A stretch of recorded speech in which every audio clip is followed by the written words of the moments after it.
হিন্দু ধর্ম গ্রহণ না করায় নৌবাহিনীর জাহাজে তুলে মিয়ানমারের নিপীড়িত রোহিঙ্গা জনগোষ্ঠীর সদস্যদের সমুদ্রে ফেলে দিচ্ছে ভারত। এমনই অভিযোগ করছেন ৪০ জন রোহিঙ্গা শরণার্থী। তাদের অভিযোগ, দিল্লি থেকে তাদের আটক করে বাসে উঠিয়ে তাদের হাত প্লাস্টিক দিয়ে বেঁধে ফেলা হয় আর মুখ কালো কাপড়ে ঢেকে দেওয়া হয়। অনেককে মারধর করা হয়, অপমান করা হয়, ঘুষি চড়ও মারা হয়েছিল, বাঁশ দিয়ে খোঁচানো হয়েছিল।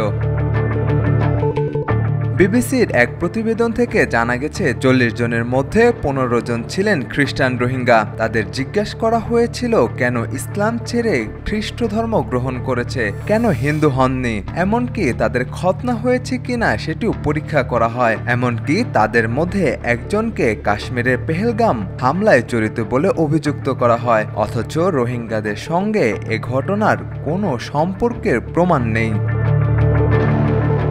এরপর গত ৬ মে সন্ধ্যায় তাদের ছোট ছোট রাবারের নৌকায় তুলে সমুদ্রে নামতে বাধ্য করা হয়। হাতে লাইফ জ্যাকেট দেওয়া হয়েছিল, বলা হয়েছিল তারা ইন্দোনেশিয়ায় পৌঁছেছেন, কিন্তু আসলে তারা ছিলেন মিয়ানমারে।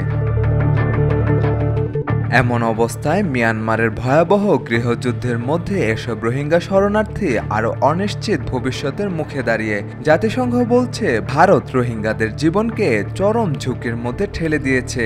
শুক্রবার এক প্রতিবেদনে এই তথ্য জানিয়েছে ব্রিটিশ সংবাদ মাধ্যম বিবিসি।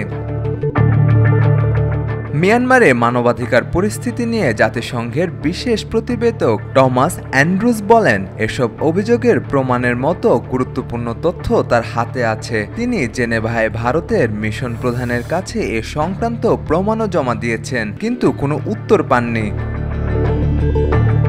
বিবিসি ভারতের পররাষ্ট্র মন্ত্রণালয়ের সঙ্গেও বহুবার যোগাযোগ করেছে, কিন্তু কোনো সাড়া মেলেনি। ভারতের রোহিঙ্গাদের পরিস্থিতি আগে থেকে ঝুঁকিপূর্ণ।